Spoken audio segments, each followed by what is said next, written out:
Hey everyone, Andrew here. Just a quick content warning for this episode. We do discuss abuse and sexual assault in a fairly candid way, so please listen with discretion and reach out to somebody if you need help. Hope you enjoy the episode. Slam poetry. He doesn't care if it's perfect. It's time to slam now. It's the biggest poem I've got inside of me. She was a thief. You To gotta love me is to love a haunted house. Yelling, angry. Blood-black nothingness began to spin. Specific point of view on To things. this day, I hate pork chops. I am the master of my fate. I am the captain of my soul. Just like Charlie XX said, we're everywhere. We're so Julia. Welcome to I Think Therefore I Slam. I'm your host, Andrew. We are continuing our more recent tradition of zooming out a little bit. You know, it's very easy to get mired into your own hometown and your own capital city and what's happening in Slam there. But we're heading up the East Coast to our sister city up in Sydney. And my guest today is a queer Turkish-Australian multidisciplinary artist with a style that's definitely hers. She's the creative producer for Word Travels and creative director of West Side Poetry Slam. My guest graduated with distinction in a Bachelor of Arts, Creative Writing and Theatre, and Fine Arts, Photography and Graphic Design from UNSW in 2023.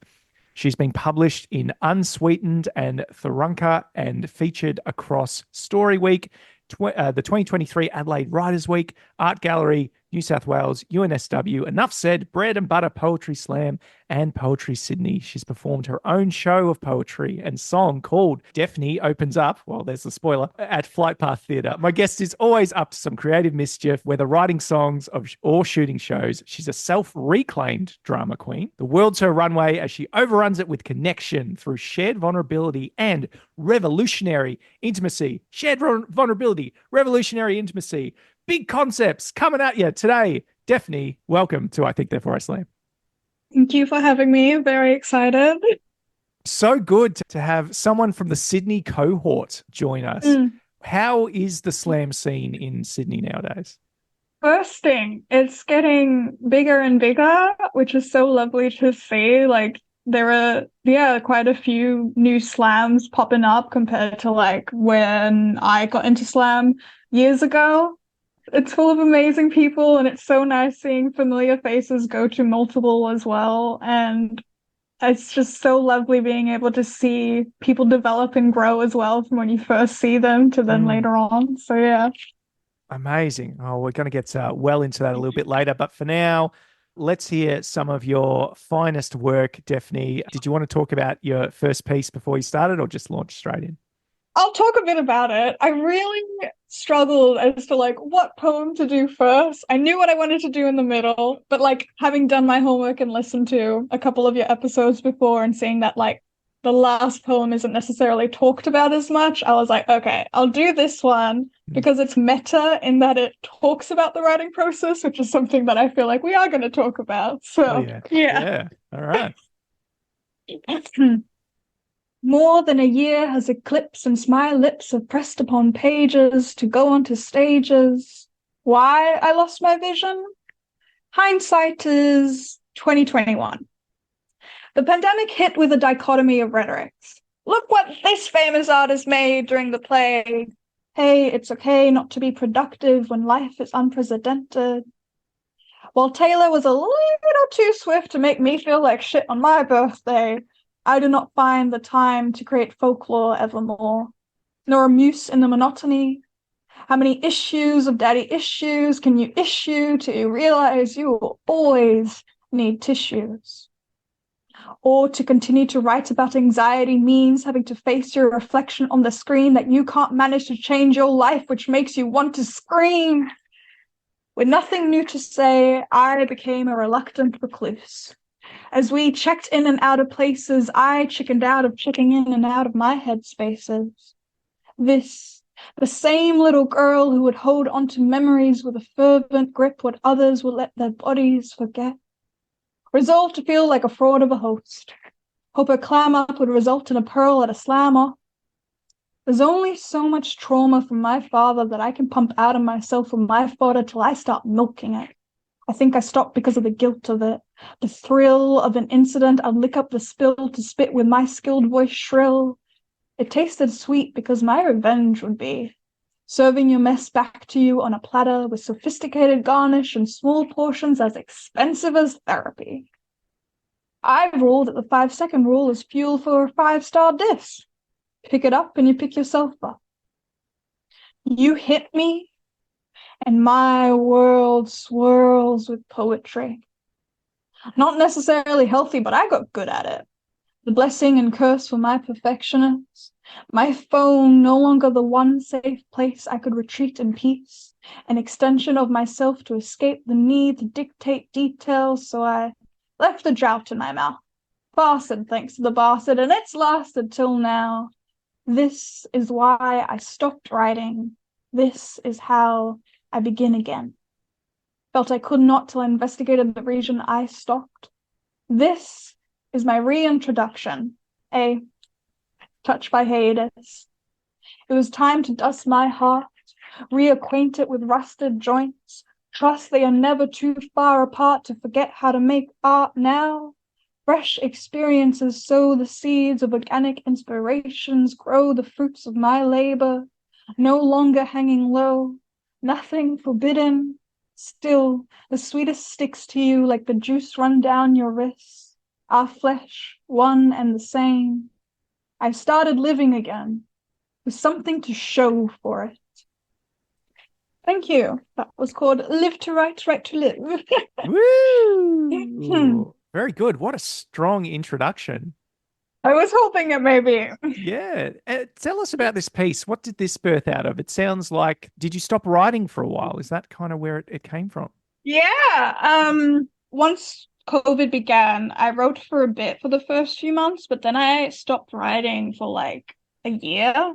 And then at the end of 2021 was when I started working for Word Travels, which is the organization behind Australian Poetry Slam, and I was running all the APS workshops online. So I started getting inspired again because you're surrounded by it, and it's like, I want to write again. But yeah, like as I said in the poem, I felt like I couldn't start unless I investigated why I stopped. Very good. And I'm from Melbourne, which kind of had the dubious honor of being the most lockdown city in the world. But my understanding is that you guys didn't have a lot of fun either. Like, what were those times like as a creative person who wants to be out there and amongst other people and sharing work? Because I know it was tough for us down here. So is that what you found as well? Yeah. So I was a bit more cautious, I think, a couple of weeks before it was like, everything's going down, because I have a little brother who's immunocompromised. And in a way, I was kind of at the best possible place you would have to be for isolation, because my family's place is just like on top of a hill, lots of nature around, very much isolated already, because it was like Greater Western Sydney. After the first month, where we of course just cancelled Westside Poetry, which is the slam I run, after that we did start doing Zoom slams. So I still felt connected and sharing, and what was so lovely about the time is like getting to hear from all these poets you wouldn't have otherwise. And then it wasn't just us doing Zoom slams, other places were as well. It was the first time I got to go to like an UNSWeetend Poetry Slam, which is in Wollongong, and my favorite one was actually called Your Place by Rick the Most from New Zealand, and Rick just inspires me to be the best host I could possibly do, because I think they just do such a great job. So yeah.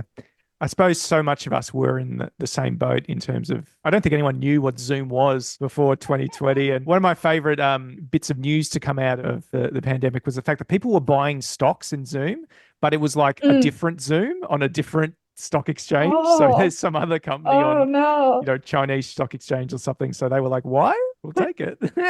Yeah, I've definitely had people on who discovered Slam because you could only access it online during that time. People from regional areas. So as much as it was a paring back of what we're used to, and as much as I certainly feel like things are still bouncing back, some people still not keen on going out, and that's fine. There's all kinds of societal pressures at the moment and cost of living and whatever, but it is cool to see that we're through it and we're bouncing back. And even though some events have closed up and fallen by the wayside, new ones are coming up as well. So does that seem to be happening in your corner of the world as well?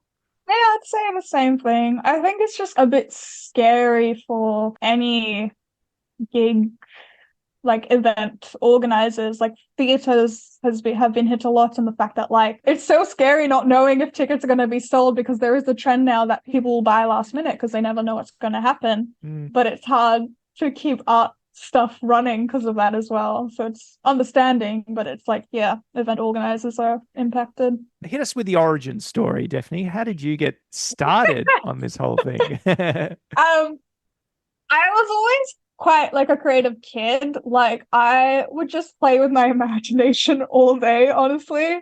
So I was always coming up with stories and acting them out, or songs. But I actually wrote down my first poem when I was 11.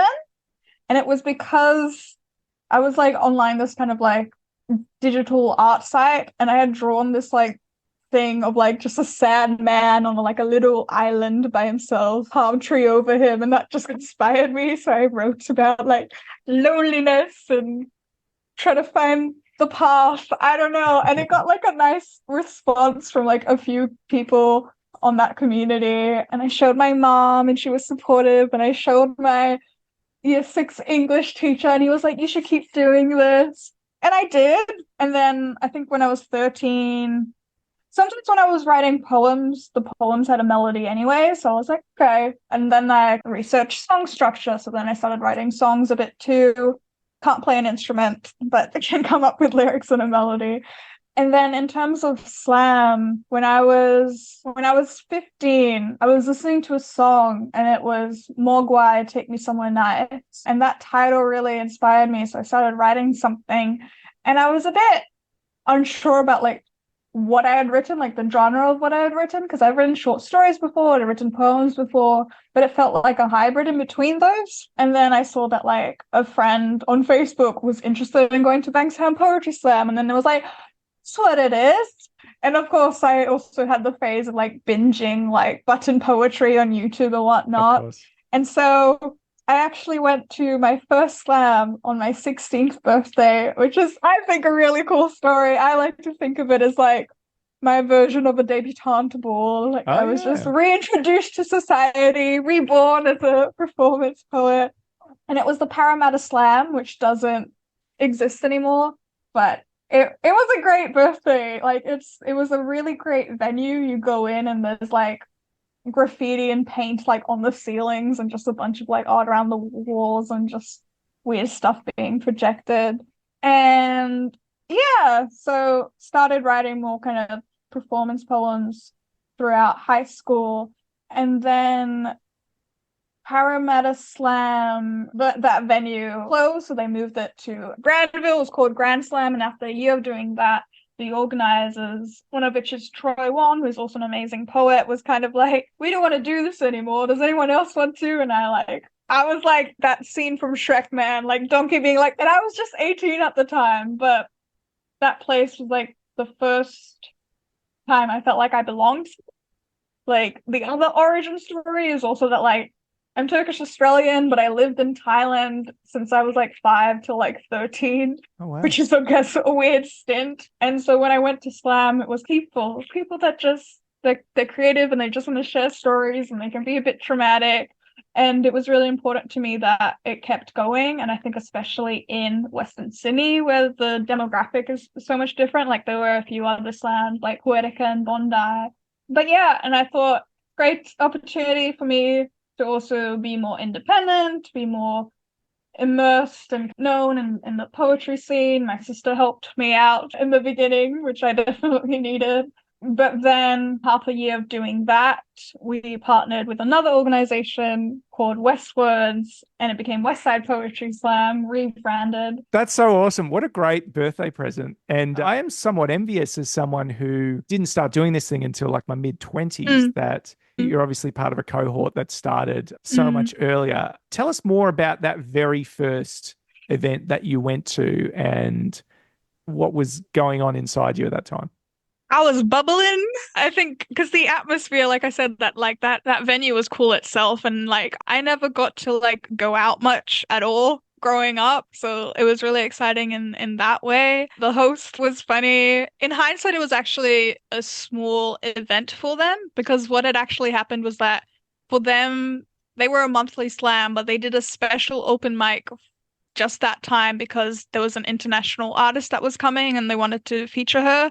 And she was amazing. And they also had like a musician accompany her at the same time, which I love a good blend of that. And it was beautiful. And I got to do like important bit as well is that the poem that I had written was about domestic violence that had been occurring at the time for me. And it was unexpected. And I had gone months not talking about it because it's like, am I allowed to talk about it? Coming from a family, like a culture that's like, don't talk about family and whatnot.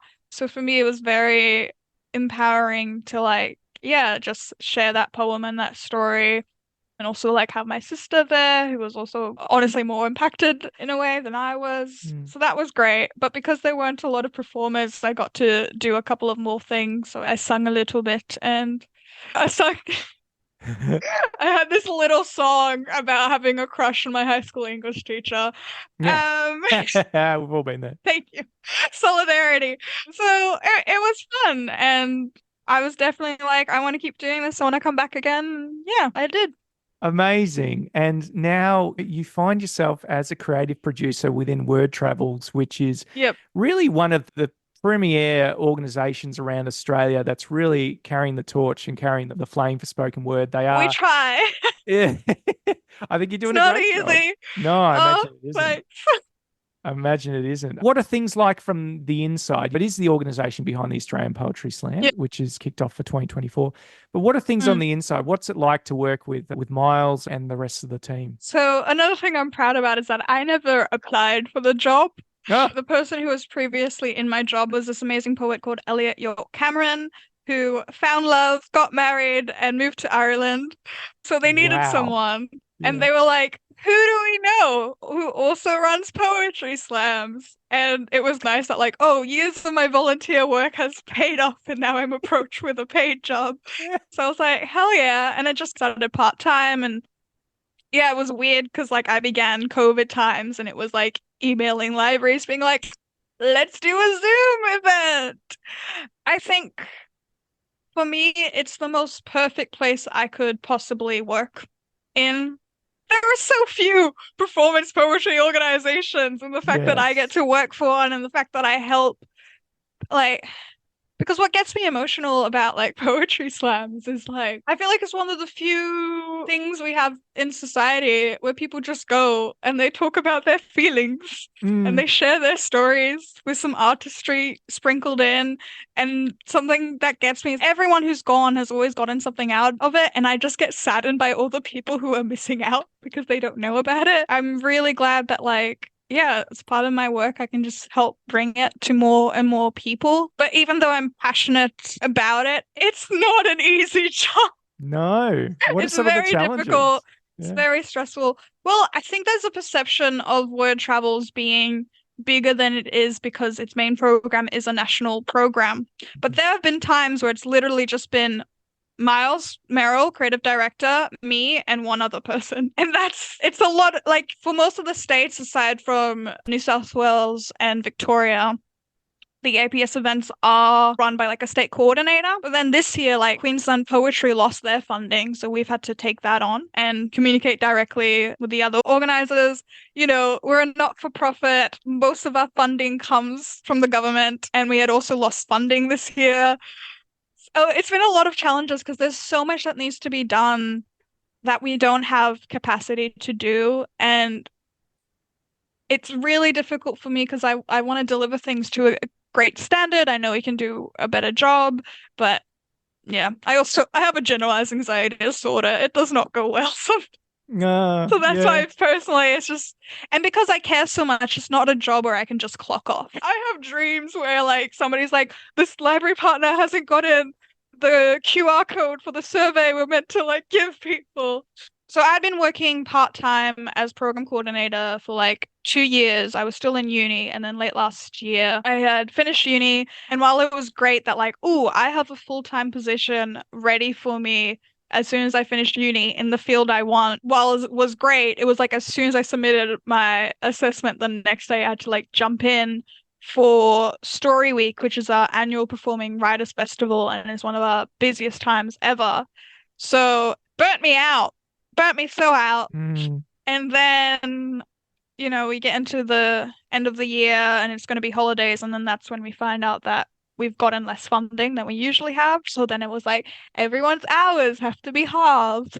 And I was okay with that because I had gone through a couple of traumatic years and I'm like, I need time to process. And I was on Centrelink, so I was like, we're good. But I had been on Centrelink for so long that like now I had to actually see someone in person. And I was like, I can't deal with that. Mm. And then the person that was previously creative producer found a new job because the hours weren't enough for him. So he is now at Sydney Fringe Festival, which is amazing. Great for him. So Miles called me up and was like, you want more hours and more money? I was like, yep. Yeah.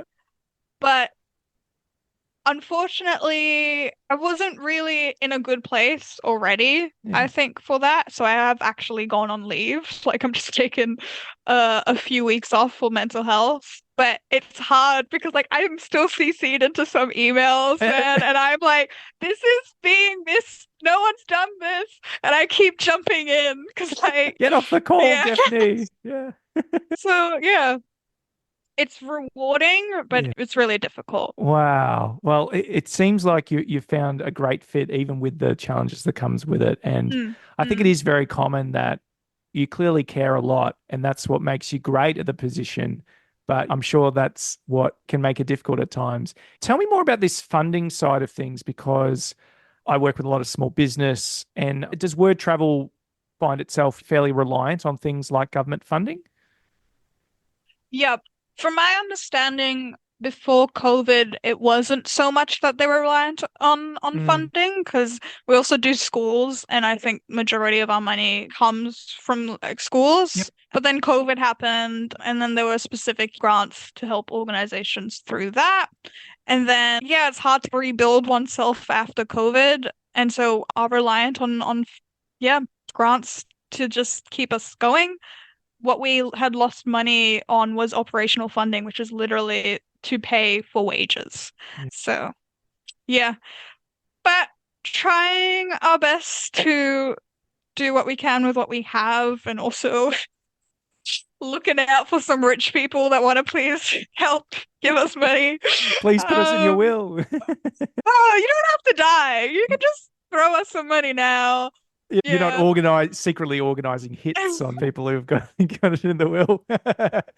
That's a creative idea. Maybe that should be next after I go through advertising as much as I can on dating profiles. That'll be my next step. A little bit of wet work on the side. I think that's what they call it.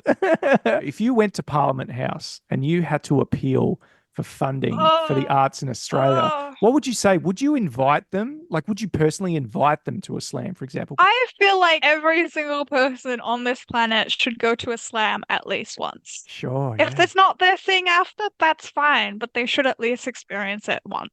Absolutely. Because I wonder how much that is happening. Like, obviously, these people making these economic decisions, I don't envy the job at all, especially considering the way what we're going through economy-wise. But like a lot of people, I am worried about the lack of economic diversity in Australia.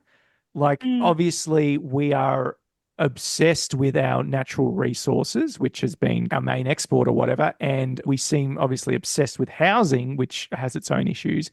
I'm sure that like we would benefit from supporting the arts so much more. I really wish that people who were making great work or innovative inventions in engineering didn't feel like they had to get funding from other sources because people are not picking it up here. Like we have incredible innovations in Australia, like the technology that made Bluetooth or Wi-Fi came from Australia, and we're working on trying to make a better battery and amazing things. I know I'm going on a rant, but we don't have like a sovereign wealth fund. That's okay, you go. Where is the future plan? And can we please take a wider look at life, that it's not just what we can dig up and what we can build and see in front of us brick and mortar that's important. It's spaces that hold community together, like slams. Third spaces are dying, man. Like we please give us a chop out. I'll make one last appeal, which is, you know how people talk about, they call us the lucky country, right? So there's this book written in the 60s called The Lucky Country, and it cottoned on. What people don't realize though, and I hope those listening cotton on to this, is that I'm going to read the full quote of where that comes from. And it's not a positive connotation. So Australia is a lucky country run mainly by second-rate people who share its luck. It lives on other people's ideas, and although its ordinary people are adaptable, most of its leaders in all fields so lack curiosity about the events that surround them that they are often taken by surprise. So that's the full quote. It's not a positive connotation. Luck is not something you earn. Luck is not something you get from innovation or creativity. It's luck. We got lucky, and I love living in this country, but can we please talk about the future and actually make plans that are going to set up future generations for success in all areas of life? Tell me more about housing in Sydney. You said that hit a nerve. No, it's just I've been technically homeless twice within 2 years. First because dad was like abusive, so I spontaneously like left and had to like try and find a place. And then I did eventually find a place living with in a share house with a friend of mine.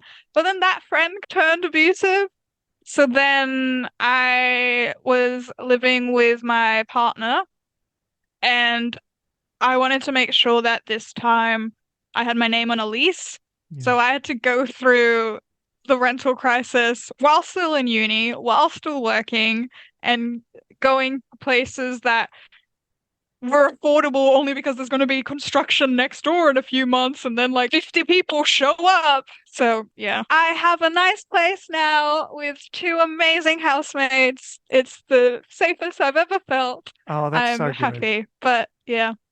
That's so good. I was going to say, I'm so sorry that you went through that. That's really serious. And yeah, I'm sure we both have other people in our world that are going through similar things. And it's just, it's just ridiculous. It showed me how easy it actually is to be homeless. Like, it's scary, especially these days where just things aren't affordable and you have to pay sometimes more than what you actually can afford in order to actually still have a roof over your head. Like, just like listening to other people's stories. And then one of the reasons why I was like, no, I want to have my name on the lease so that I wasn't in that position again where I didn't have control and I had somebody being like, you should move out. We have incompatible trauma. And I'm like, okay. That's so hard. Well, I'm glad to hear things have turned around. Yeah, look, we will get through this, our generation, as much as we're being disadvantaged. But again, I'm not quite seeing the world that I want yet. Tell us more about Westside Poetry Slam in Parramatta. I'm sure that running and facilitating an event is a lot of work. So can you take us, you know, from day one where you're writing on a whiteboard, here's our upcoming event or season or whatever. What does it look like? What things have to fall in place for everything to work? I feel like there's a usual format to slams. Most of them are pretty similar. So I had that to go off on. And it helps partnering with Westwards where... So before it rebranded to Westside Poetry Slam and it was Grand Slam, it was like in a church hall in Granville, which I just feel like is a funny venue for a poetry slam. And I was 18 and I had to figure out getting public liability insurance, which was like not great. But thanks to partnering with Westwards, you know, they provide the venue free of charge. Got a staff member helping out. There's a bit of promo on their side. And after we came out of lockdown, I was really passionate about continuing it to be a hybrid event and not losing this community and these amazing kind of relationships that we've built and poets that we've known of. And yeah, poetry should be accessible. And I love there's not just people just like watching, but they can still participate and perform on the screen in front of us. Yeah. And there are so many reasons why somebody might not be able to go to an event. It's not just sickness and they might be caring for someone. It might just be time. So in terms of actually the month to month, I decide who's going to be a feature. Yeah. I hit them up and I'm like, would you be interested? They say yes most of the time. I'm like, hell yeah. We always have a support feature, which is also the winner from the previous slam. Oh, I like that. One thing that is different about Westside is that even though there's judging, it's not via numbers. numbers can go to hell. We use them to assign our self-value in our ordinary life way too much, whether it's grades or KPIs to hit or whatnot, and it's all subjective anyways. So instead, what we do, and I can't claim full credit for this idea because Troy Wong, like the previous organizers, when they did Grand Slam, did this idea where it's like having just lines, like sentences, but they did it in a way that they were quite random and absurd and didn't mean anything. Whereas what I try to do is like we have a theme each month and it's like lines of feedback, and we have 3 audience judges and they're welcome to use those lines from the board, but we also encourage the judges to be poets and they can go off board but stick to theme, and then we're like, whoa, that's pretty cool. So say it's like Valentine's Day, and you might say, I like your poem as a friend. You like the poem, but you didn't love it, so you like your poem as a friend. Or you've changed my sexuality into poetry or something like that. It's just yeah, fun. Just like, yeah, and it's nice because like people end up saying more of what they actually think and feel, and it's a nice way that you're still getting feedback from an audience, but you're not bogged down by the numbers. It makes it more of a community feel as well, I think. Yeah, good. I love the approach of a hybrid model. So you're basically saying that you offer a live stream option alongside in person. They join via Zoom, so yeah. Amazing. Yeah, I'd love to see that rolled out across the board, really, because you're right. There's so many reasons someone might not be willing or able to come in, whether it's travel or whatever. And accessibility is so important. Part of the reason why I made this show is so I could point people towards something and say, hey, that spoken word thing that you keep asking me, what is this? This is what it's like. This is who the people are, and this is how it's done. So is it reasonably easy to coordinate something like that once you've got something that works? When you have the technology and the paths, and thanks to Westwards having the resources, yes. I've seen another place where it's literally just someone connects their laptop and that's it. Yeah. And it's more so just live stream instead of like hybrid. But we got like a nice little, like a decent sized kind of TV screen, and so we can just watch them when people join into form as well. I was lucky enough to be involved in like a coordinated event where they had people live streaming from New Zealand and Melbourne CBD and in the southeast suburbs. And that was really cool. I mean, we had the benefit of the Fed Square TVs or whatever. You're not necessarily got to get access to those in the heart of the city. But I think there's still room for so much innovation about how we do that. The baseline is obviously getting people in person, but that's tricky. And I think there's all kinds of ways that we can bend and see what works.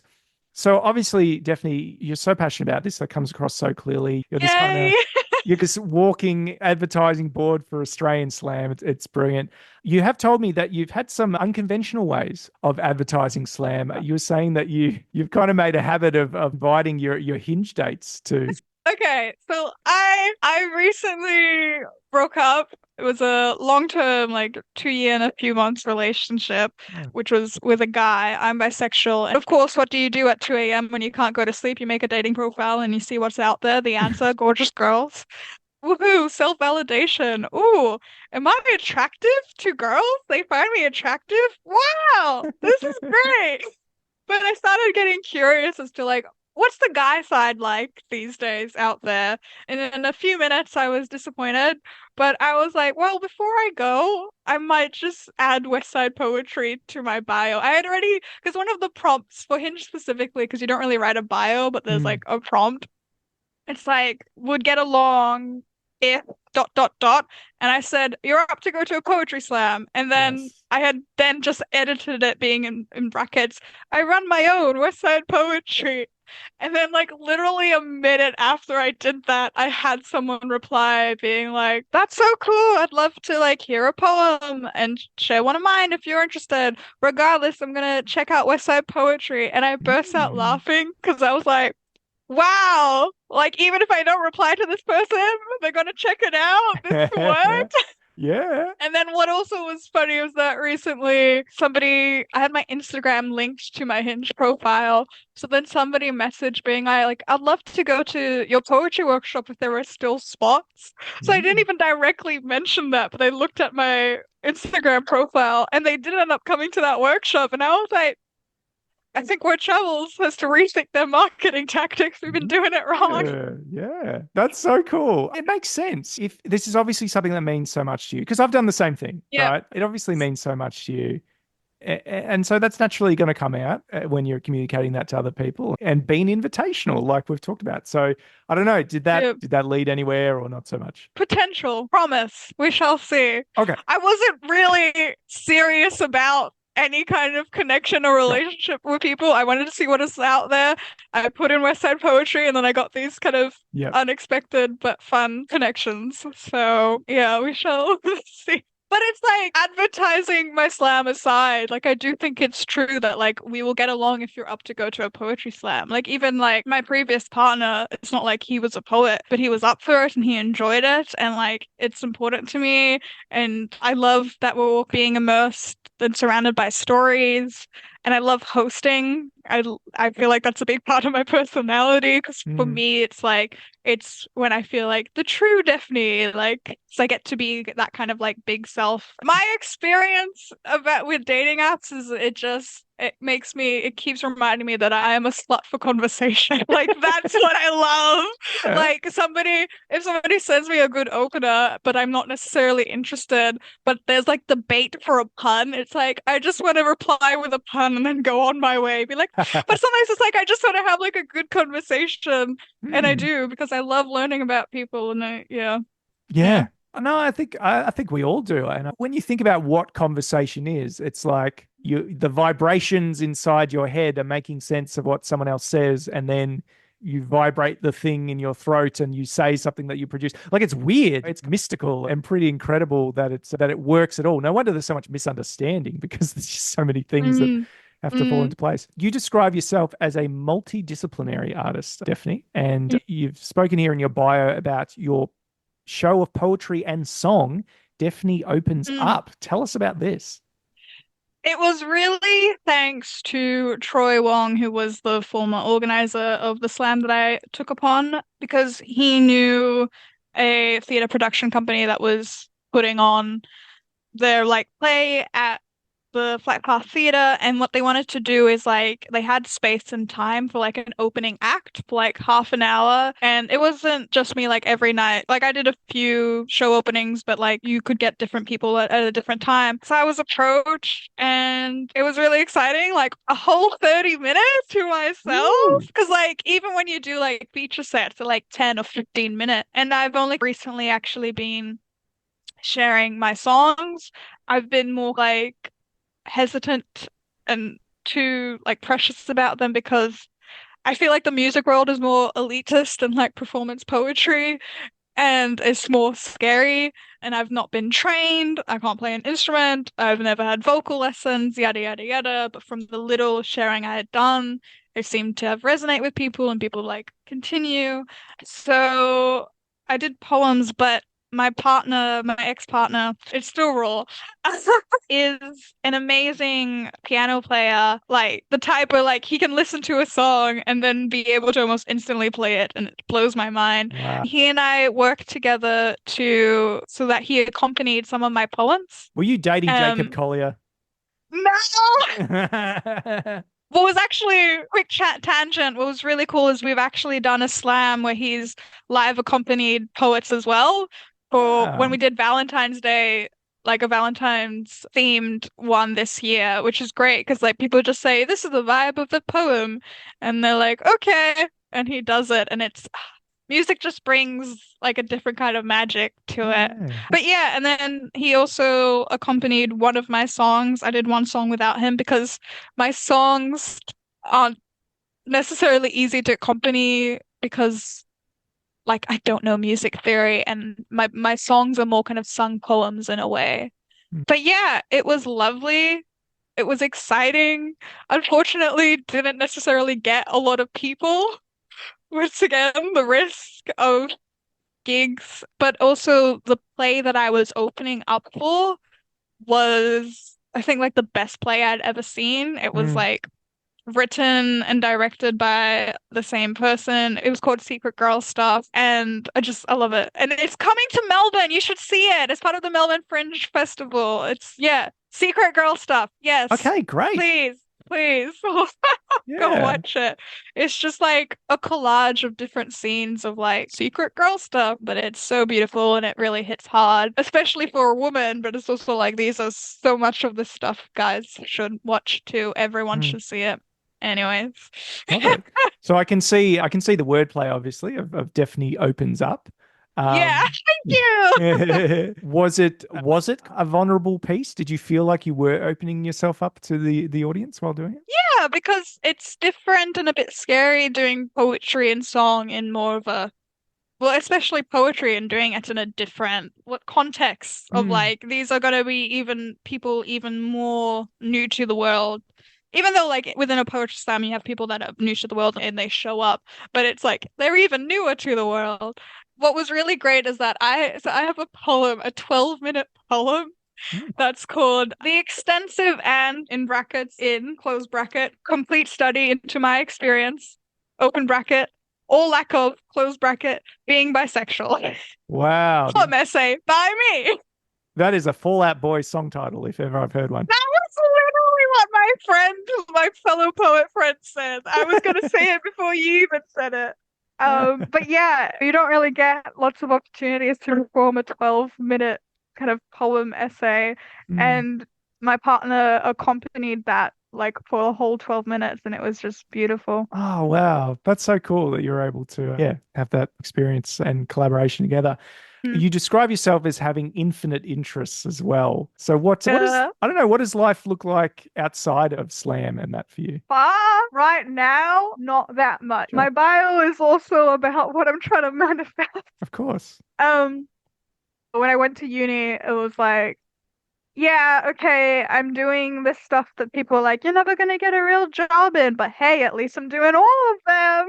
And for me, the ideal kind of life career-wise I want to work towards is being like a full-time multidisciplinary artist where one day I'm hosting a slam, being paid for it, and another day I'm shooting a concert, and another day I'm editing it, and I want to finally produce music. I want to then direct and act in the music videos for my songs.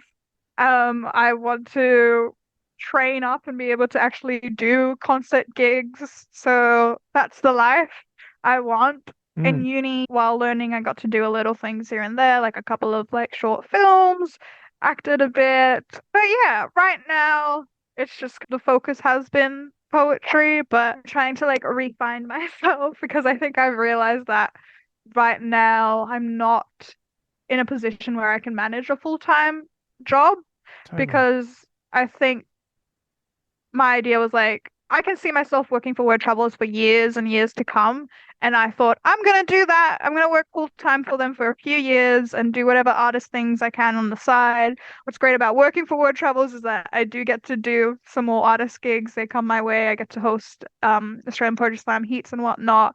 But I think I realized like capacity is limited. I can't do all this stuff. But if I want to do everything I want to do, I need to like take a step back. And I'm still young. I just turned 24. There will be time to make a bunch of money later as long as I can provide for my needs right now. Yeah, absolutely. It can be exhausting trying to be an interesting person sometimes. I struggle with that in terms of like, I want to be an interesting person, but like, what does that mean? And what is sustainable? I've had to cut hobbies because I've got too much. There is something good about it. It just means that I just find a lot of different stuff engaging. Yeah. Do you know what I mean? And that's a good thing. Yep. I shouldn't stomp that out. It is. Yeah, there's limited time. So definitely, I've definitely gotten better at saying no to things. No, that's something I've started to have to do as well. Because like, obviously as in the art world, you do a lot of things for free because that's how you get started. But I think I've finally had to come to places like, I should know my worth. Yeah. I should make sure that like, unless there's a really good reason for doing a gig for free, which sometimes it is because of exposure or because it's like a really cool event, I'm like, don't give yourself too much to do. Or even as like a photographer, it's like, make sure you price yourself well enough. And I still don't. I still should be charging more, but yeah. Yeah. I'm thrilled that in a world where so many people and so many creatives, we push ourselves too hard. I'm thrilled that you've found what you need and you've asked for time off or whatever. And also 4-day work week. Like, let's do it, Australia. That's the next thing we should demand. That's the way of the future, I think. So good. All right. I think it's time for piece number dua. So what have you got for us this time around? It's heavy, so I'm going to give a bunch of content warnings. Sure.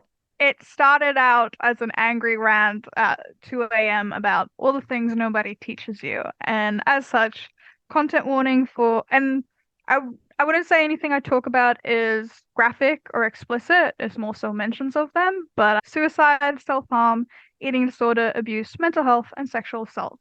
All of those bad boys. Nobody teaches you about self-harm. It's not just the scars you notice on a friend's arms. It can look like you not eating. Fitting. Self-harm is self-taught. Till that friend tells you your relationship with someone else is self-destructive. I remember after school at your pool underwater, I saw your thighs. Why was I surprised it would be distributed elsewhere? We helped bring each other to the surface, but so much is not bubbling at the top. Nobody teaches you about abuse. So your father teaches your sister a thing or two, but then nobody tells us it can be verbal and emotional, because the first therapist is also Middle Eastern and tells her that's just the way it is, till a white therapist tells her what it is. My therapist says I'm not the first perfectionist she's met, but I am. This paralysis insists it exists. I did not understand, but wish someone else did. I did not know I was diagnosed with anxiety. My mother hid the letter, asked what did it matter. I am still me. I know she had the best intentions at heart, but she does not know how my heart goes. Labels can set you free. At least then you know it's not just me. Somebody teaches you chemistry, but not that your brain chemistry can fuck up. There's a difference between feeling and being depressed. I didn't say the latter in concern it would be a disservice to others till I realized that was a disservice to myself. Nobody teaches you about personality disorders. So you're pretty sure your father has bipolar. So your best friend crosses one too many lines, so you wonder if they've got borderline, diagnosed years later only after a suicide attempt. You do not need a bruise to prove. Somebody, maybe, teaches you about consent. Yet people still ask, was I raped? That should not be a question. And if you're to ask me what being a feminist meant, part of it's admitting that females can do the same, that the patriarchal system doesn't always benefit all men. We tell them it's not masculine to express emotion, then wonder why it all funnels into anger. Nobody teaches you. You could tell me that is the point of life. Figure it out. But I think that all the pain could have been avoided. Nobody teaches you shit. Good thing my name isn't nobody. We are the victims of things with no names till we become the survivors that name them. Thank you. Wow. Thank you, DEFNE. Thank you for just bringing to light a few things that you're right. Sometimes nobody teaches you about. And unfortunately, sometimes it comes by, experience or the experiences of those that we care about. There are a lot of things that I wish people taught me about or whatever. I have this fantasy of like getting my first job again and like knowing what investing was or whatever. And then like getting it right, getting it perfect, putting aside this for that. And because, I didn't really learn more about good money management until I started in working full time or whatever. Do you have any reflections on some things that you wish people taught you? Well, all of that stuff. Yeah. And I think things happen and then you learn afterwards that like some of this could have been taught. And I think for me it was really important kind of saying that like men can be sexually assaulted too. And I'm very interested in like how things become the way they are. I was on Reddit, like the subreddit of sex, and so many times something will come up like this happened, and then people having to tell them that like that was rape. But then you also think about stuff like well, as a female, we've and like I've grown up being like told like men only want one thing.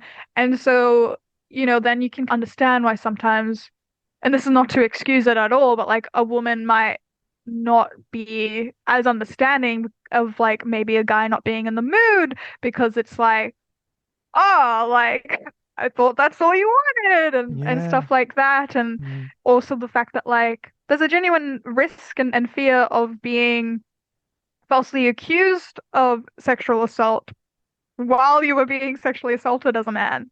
So I'm just a very empathetic person. Yeah. I feel I try to be, and I just want to bring to light what I can, even when they're not my stories, but it's because there are so many things that need to be brought to light. I think that's the thing about storytelling and slams. Sometimes you have to be the voice for the people who don't have a voice yet so that they can eventually have a voice. It's not about trying to take their voice and trying to do it all for them, but it's about there is space for you and you are welcome to it when you're ready.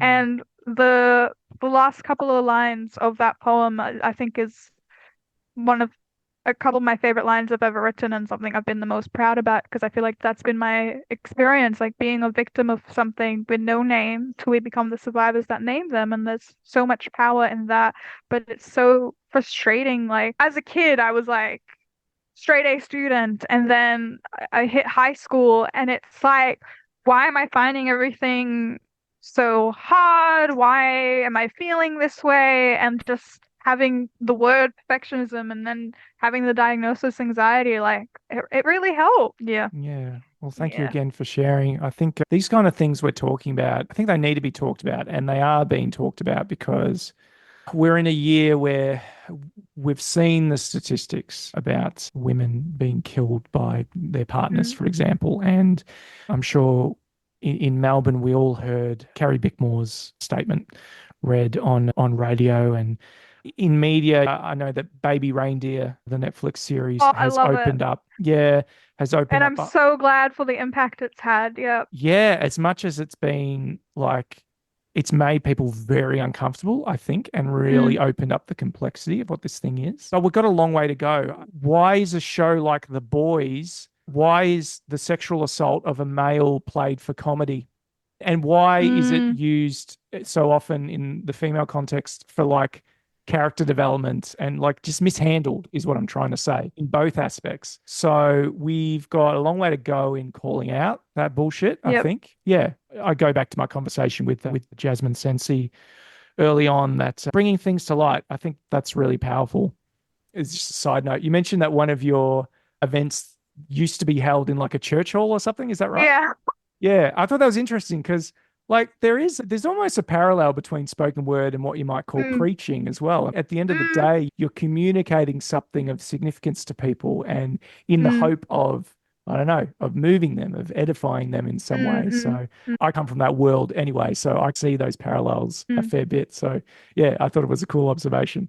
Awesome. Let's jump in to creativity here, DEFNE. So I'm curious about how you approach creating such vibrant and heartfelt pieces. And do they come to you fully formed? Do they come in dribs and drabs? Do you have to go searching for the words and the feeling? And how do you go about that? I think it really shifts, and it has been shifting. I'm still not that much of a prolific writer, and there's a lot of kind of like internal kind of shame to deal with that comes with that. I think especially being like an actual like prominent in the poetry scene and like hosting, you feel a bit like a fraud and you're like, oh no, people are going to be sick of hearing my same poems.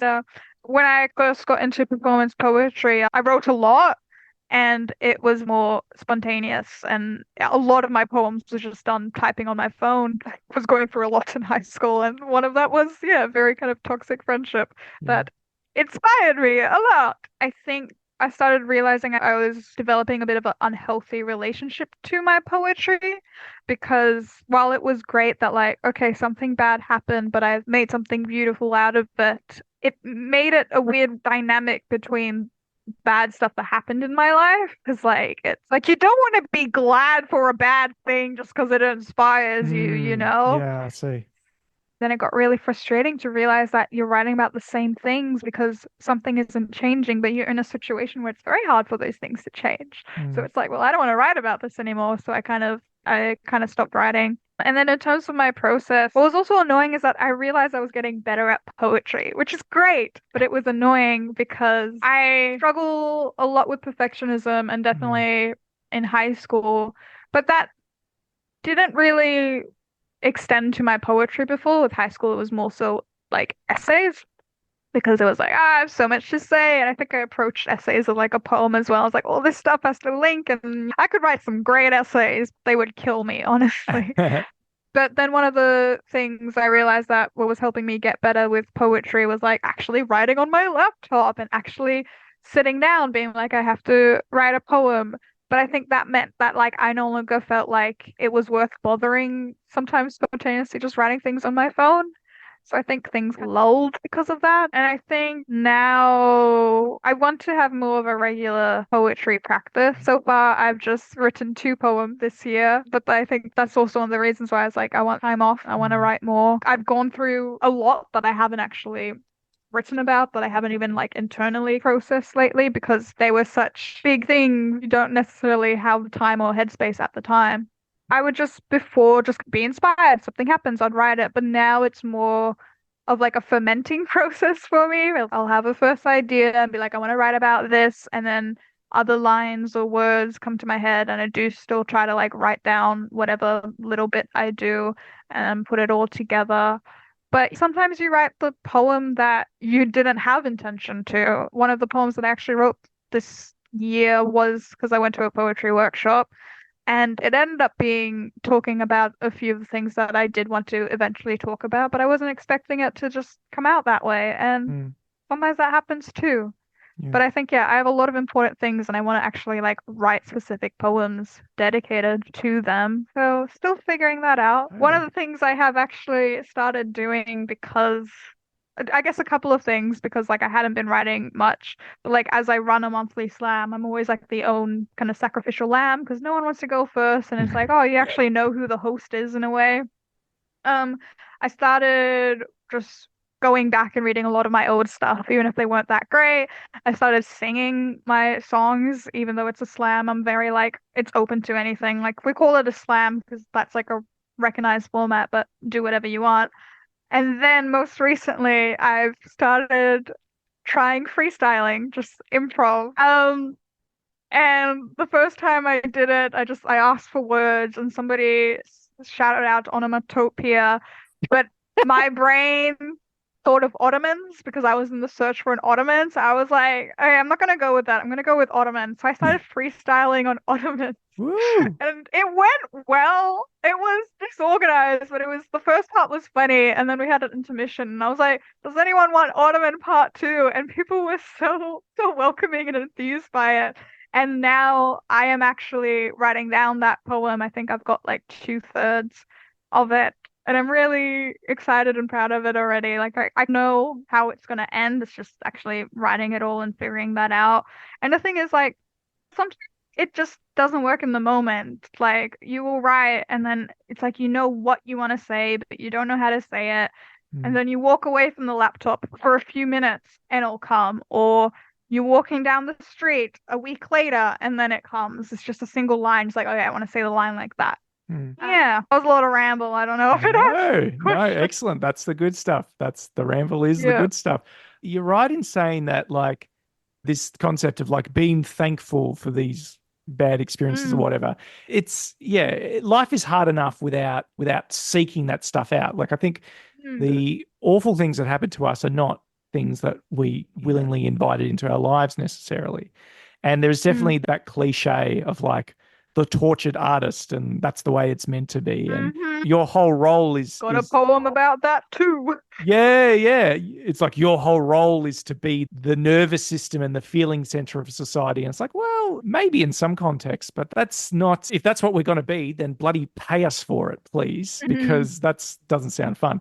It's probably not sustainable. That's so cool that you're doing the improv thing, though. That's a whole nother level.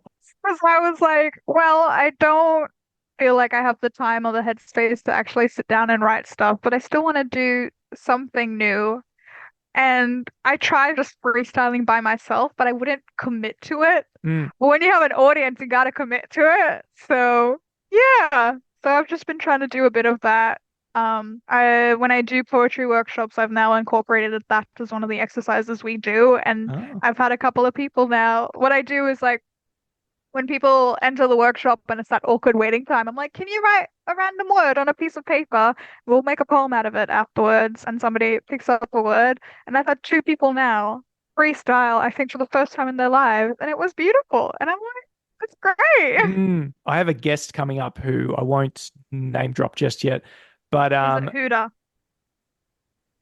how did you know this? Because she is the best. She is the best at the game when it comes to improv, and she inspires me so much. And she's probably like one of the reasons why I wanted to try this. Like her winning poem for Australian Poetry Slam was improv, and I was there. I was working when it happened, and to find out that was improv was amazing. And then I was there during an event at the art gallery in New South Wales, and it was like the members lounge, so people had food and drinks. And during her poem, someone spilt their drink, and she instantly incorporated that and made that like a simile with it, and my mind was just like blown.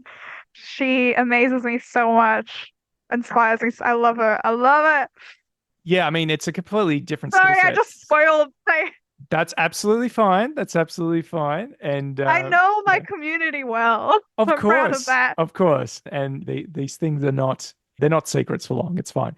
Yeah, but I have so many questions about that and how that works because that is a whole nother level of confidence and competence. Do you know who Wayne Brady is? Yes! Whose line is it anyway? Yes. So I love him. Yeah. That's all I know him from, but yeah. well, that is what he's known from. Arguably one of the best improvisational comedians of all time, specifically musically gifted. When you talked about onomatopoeia, I remember seeing a clip of him. He was having words that had come from the audience flash up on the screen, and he had to work that into his verse while there was like drum and bass in the background. And onomatopoeia came up, and he stopped the song, and he's like, "What the hell is that?" And then he started up again, and he was going, and then he ended it with like crash, bang, boom, onomatopoeia, which is a good way to work it in. But also, those three words are onomatopoeia, which I assume he knew. So from a very young age, being exposed to Who's Line That, I've just been in awe of people who who can do that. And it's one thing to do that with others. And we talk about having the yes and effect where you go with someone else's idea. But if it's just you, and how good is that pathway between your brain and your mouth and allowing and not putting up any roadblocks and whatever. So yeah, I do have a million questions for Huda, and looking forward to having Huda. And I'm looking forward to listening to that episode as well. There you go. Hearing more about her process. Yeah. Absolutely. Speaking of roadblocks and stuff, I know that you've name dropped the perfectionism thing a few times, and that's definitely been a theme with the people I've spoken with. I too am trying to become more prolific and trying to get beyond having this running tally in my head of like, oh, I've only written so much, and the ones that I wrote early on, they don't count because I don't do them anymore, and this kind of thing. And yeah, still working on that. So what's your perspective about becoming friends with your inner critic, let's say? Progress is not linear. It's something I have to keep telling myself. And like I said, most of my perfectionism before hasn't actually been with poetry. But what was really shitty is I started becoming a perfectionist about my perfectionism. Because I was like, this time we're going to do it right. We're not going to get anxious, and we're not going to procrastinate way too long to do something because we're scared of it not reaching its potential. But then I started procrastinating because I was just so scared. Like, what if I still fuck it up? And I still go through that like self-destructive cycle and whatnot. And so in a way, I still unfortunately don't have an answer. But what I do know is sometimes it'll be better and sometimes it won't. And just gotta go with that. I think in terms of my poetry practice, I had this moment the other day when I was actually watching a performance of me doing that poem that I call Somebody Teaches You, the middle poem. I had done it at Bankstown Poetry Slam, and I got second place, and I'm going to go to the Grand Slam, which is so exciting because I've wanted to for a while, and I knew it would happen eventually, and I finally did it. And they took a video of it, and I was watching that video back, and I just had this moment where it's like, I'm amazing, like wow. And I had this moment of it doesn't actually matter if I don't write any other poems. I'm so glad that this poem exists and that I did that and she did that. And it means a lot to me when people like somebody came up to me after that poem and thanked me for it in a way where there's this unspoken thing that it's like they probably had some kind of similar experience and it really helped hearing somebody else say that. So I had this moment where I was like, it's okay what I don't write because even if all I had ever written was that one poem, but it helped people, that's great. So I think it's about trying to accept what you have done. And I think one other thing I want to try and do is I want to start junk journaling. Have you ever heard that before? Tell me more. So I'm a bit of a hoarder, a bit of a sentimental bitch, I say. Like there's like normal things like theater tickets that somebody might keep, but like I don't know, like in high school I kept the coffee cup that my crush bought a coffee for me for a while, maybe like a year until the sentiment faded and I finally threw it out. So I have like some boxes of like just paper and receipts or whatnot, and I've never done anything with it. But junk journaling is like literally just scrapbooking the junk of your day. Cool. This is my aim with my time off. I haven't started it yet, but it's a big goal of mine is to get into the habit of junk journaling, whatever junk I have of the day, and then also writing anything that comes to mind, but also drawing because I always say the only thing my hands are good at, like art-wise, is taking photos. Like I can't really draw well, and that's something else I can be a bit perfectionist about. But it's also about the fact that like so many of my creative pursuits that just started just as creative pursuits have become a kind of commercial thing and like something to try and get money out of, which is great because I would love that. But it meant that I no longer really had a creative outlet that was just for you, just for me and just to connect with myself and not think too hard and mental health. I'm just looking forward to just doodling and writing whatever and just that it's just for that and it's just a little diary. And my aim is either like what I think was like it's gonna be hard to be like every day, but for me it was like I have no sleeping pattern. I've not had a proper sleeping routine since I was like in high school. So I wanted to have something that could be like a way of winding down. But I'm also like nights are gonna be out late, you're gonna crash. So the idea is if I don't do it at night, I'd like to do it at morning. So I'll let you know how that goes. But I think having some kind of routine is what is going to help me. Yeah. Love it. Oh, thanks, DEFNE. I was thrilled when you started going into watching that footage of yourself because I wasn't sure where you were going to take it, whether it was going to be a story about how you're watching yourself and you became very critical. I'm sure we've had that thing, but for you to be able to see that, to have that really healthy response of like, I did something awesome. I am awesome. That means everything because it's so easy to move the goalposts. And for me, it's just hitting me now. It's like, mate, the experiences that you've had and the way you put yourself out there and whatever, just give yourself some credit. Stop moving those goalposts and thinking, why couldn't I do it the way that I envisioned it in my head? Why didn't it play out that way? Acknowledging small wins is so important and so hard because like, I just think the negative bias that everyone has, obviously as a survival tactic, it's been brilliant. We probably wouldn't be here without it. But now that we're living these modern lives where we don't need it as much necessarily, like it's something we've all got to wrestle with, I think, and just be like, look for the good, savor it. Yeah.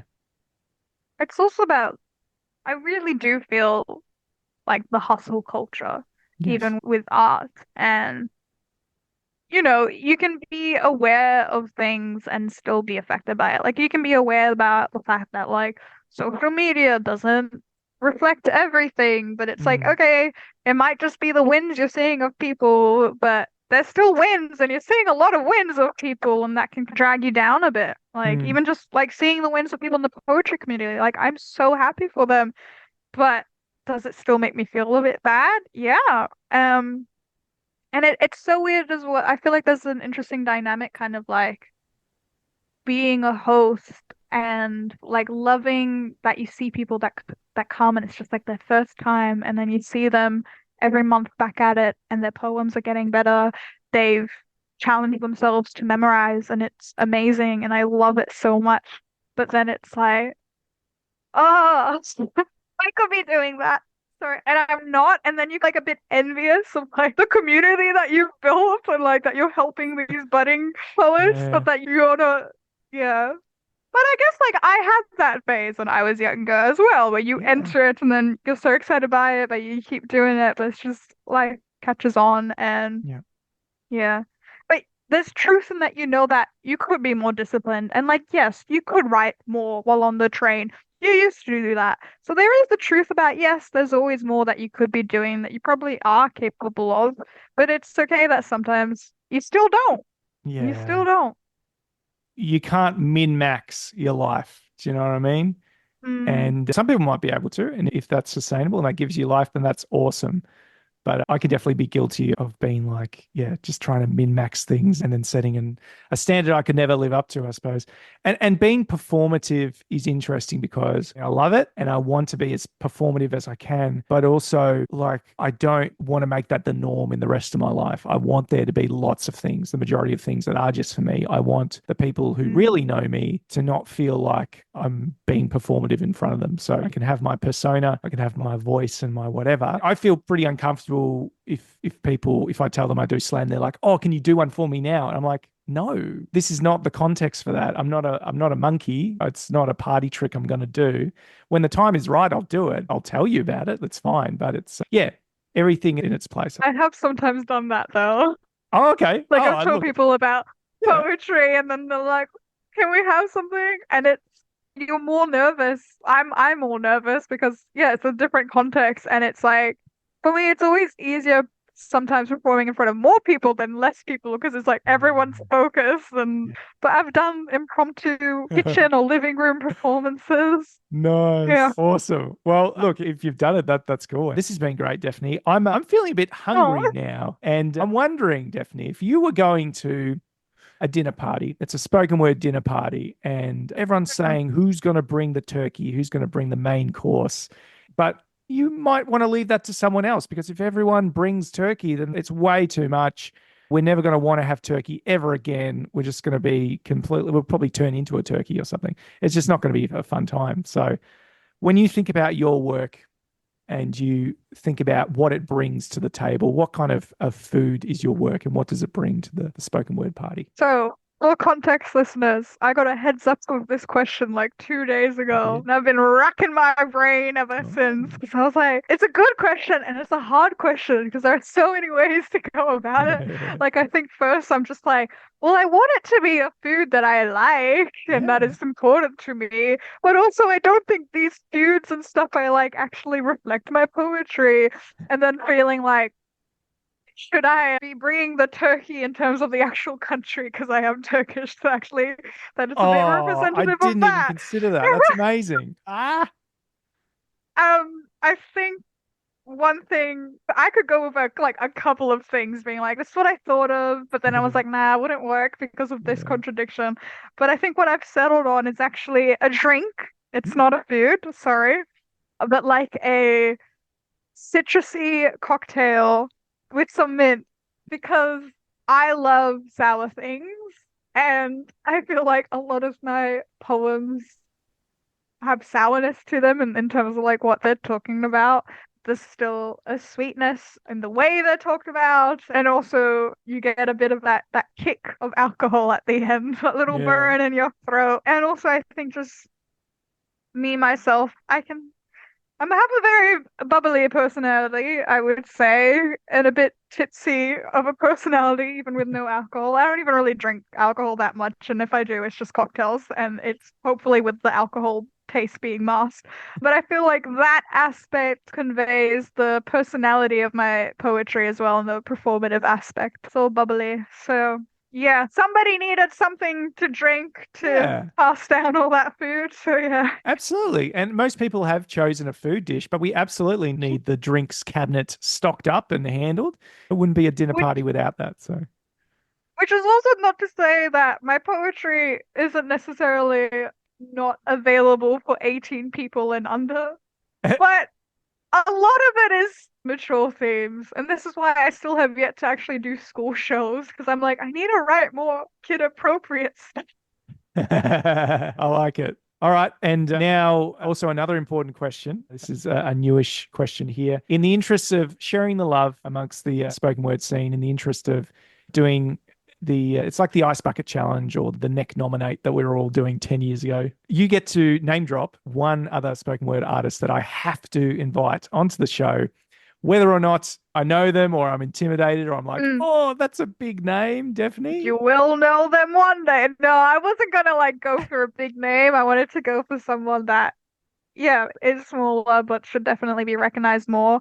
And I'm gonna be annoying and give you two names actually because I can't choose. Okay. So the first is Annabella Liu. She came to a West Side Poetry Slam and she won. And then next slam she did her feature set. And it was a moment of where I actually, and I said that then, and I'll say it again because it really expresses how I felt. It felt like I was witnessing a star being born. And I felt that I wasn't just feeling that, the whole room was feeling that. And what I find very interesting is during a slam, everyone is clicking. And then when you go to the features, there's actually less clicking, not because the features aren't as good. It's that they're that good that it's like I can't click at every single line and I want to make sure I hear everything. And there's this like stillness that's beautiful. So I would say her. But when she came to feature at that slam, she also brought her identical twin sister. And it turns out that identical twin sister is identically talented. Her name is Annette Liu. And yeah, she like won the next slam until a couple months later we had this person that looked identical to the person that I had to do a note in the West Side Poetry marketing. It's like, it's not the same person. Wow. And she performed, she did her feature, and I was like, damn, it's not just one star, we got a whole constellation here. And they're so supportive of each other as well. And I consider them friends now and I love them. And I want more of the world to hear their stuff. Yeah. How good. And you can't make me choose between twins. Like, that would be really shitty of me. So I was going to say, it makes, what you're saying makes a lot of sense in terms of, twin sisters. My mind is just filling with all the potential that could lead to. You could have, do they finish each other's sentences or anything like that and what that could lead to? Really? Yeah. What was interesting is that they were both at the Bankstown Grand Slam earlier this year. And Annette had unfortunately, I think, sprained her ankle, so she had crutches. But her sister had performed, one of them had performed first, so then it was just interesting seeing someone come on without crutches and the host having to like clarify that as well. Wow. Like, no, we're not just trying to get pity points. Something did not just happen right now. Yeah. Amazing. Wow, great nomination. Annabelle and Annette, I'll be in touch. I'll find you some way and we'll see what we can do. Yeah, I'm having a lot of fun with this new segment. It just helps expand the horizons, helps me plan for 2025. I've already planned out when that'll kick off and everything. So thank you. DEFNE, what's next for you? What are you kind of working on? I know you're in a bit of time of rest and looking after yourself, which is awesome. But I don't know, what's your ambition and vision for the next season? Yeah, so it's a time of rest, but I think it's also a time, hopefully, of creating more art. And there are some specific things I want to actually create art about, like not great thing that happened with my previous housemate, the breakup as well that I'm just recently going through. Like, there's a lot I want to go through, but also like I'm excited about going through old stuff and editing that and making it new again, which is a process that I've had before.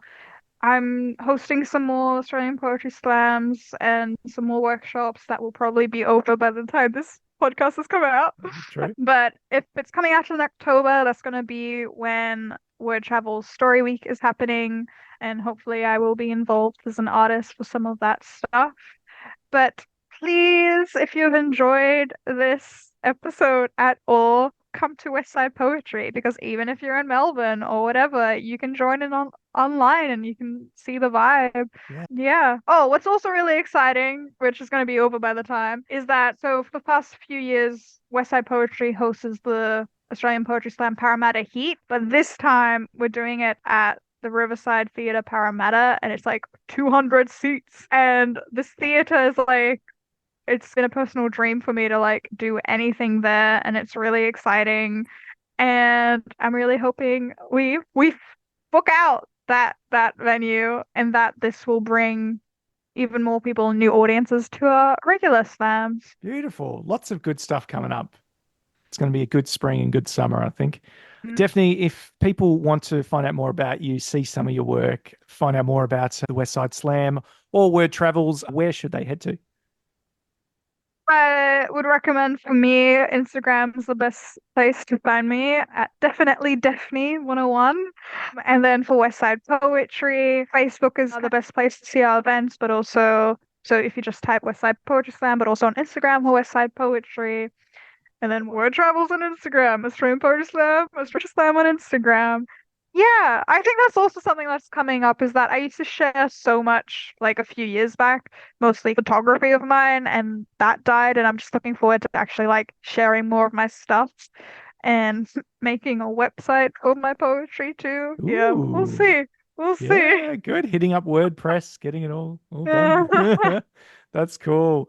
Word Travels, as I said at the start, they're everywhere. They're so Julia, whatever that means, Charlie. Yeah. I think we're still trying to work that out. Definitely, this has been so much fun. Again, I really appreciate you buying into what's happening with this little show. We want to cheer on what's happening in other capital cities and other states, not just what's going on in Melbourne. So I hope that, we can continue to champion you and the people that are slamming up there. You're going to leave us with one last piece before we sign off? I just want to thank you so much for doing this. It's a brilliant and lovely way of getting the community together and expanding the community. And a couple episodes I did listen to, the first was Ren and the second was KJ. Both of them said stuff that hit me, and it's beautiful. And oh my God, KJ is amazing. I had the privilege of helping her edit her book that's actually come out, and she inspires me as well. As young as she is, she's so articulate, even when it's not poetry. Listening to that episode, I was like, oh. Yeah. Anyways. Yeah, it was a real privilege. Yeah, gonna do a last poem. This one is fun in a way. Yeah, I think I'll just do it. Woo! I've always been an open book. Maybe because I loved reading so much since I was young, I became one. Easier to live it than to write it. Trust me, after many failed attempts to do so, I would know. Nobody's had to tear my walls down. They've asked if they could build them up. Asked me to clarify my I love yous, like, how could you? You've only seen my cover. But honey, I've read the blurb, and everything you blurt out sounds uber interesting that I logged down, and now I've read the prologue, so you bet I'm gonna prolong this relationship. I'm not interesting because I'm mysterious. I am because I'm precisely the opposite. But for the first time, I feel like closing up. To wait to be chosen from a shelf, picked up and caressed by hands as desperate to figure me out as I am, instead of always putting myself on display. Glass case, when I want to be the one transparent. Lessen the burden of being me. I cannot carry myself anymore. Do not be greedy. Do not be the 13-year-old bright-eyed me, first time in a library, told she could borrow 30 books, so she did, all at once. You are bound to drop them all, and it will be embarrassing. I just wasn't as enthusiastic English lit student, and to be that modern classic you analyze, but you enjoy it. I no longer wish to be loose leaf. I want a bookbinder like Mortimer, but when they pierce their finger, they don't fall asleep for a century, but awoke. I feel like saving myself for a devout Muslim, Christian, any religion founded on a book for the reason of them reading every word. Oh, wait. That would just mean misinterpretation that isn't by mistake. Not everybody follows everything. They just take the parts they want from me, then leave. Put me down. Never touch me again. I gather dust. Worms eat my brain, cobwebs in between my legs. I hope I open at the close. You told my virgin self you can't get any closer than sex. But what signifies a fucking of minds, of souls no longer being a soul of a cold foot, but together, warm. Somebody fuck a book already. I am on my spine and my pages are wide open. Amazing. It was great seeing like the little video window of you smiling. I like specifically looked at you at that point. Yeah. Oh, well done. Well done. I enjoyed that very much. Thank you so much, DEFNE, not just for coming on today, but yeah, for being a part of an organization that creates space for other people and has stood the test of time. Come on, Australian government, support the arts. Let's get on it. And yeah, thank you again for your time today. Thank you so much for having me.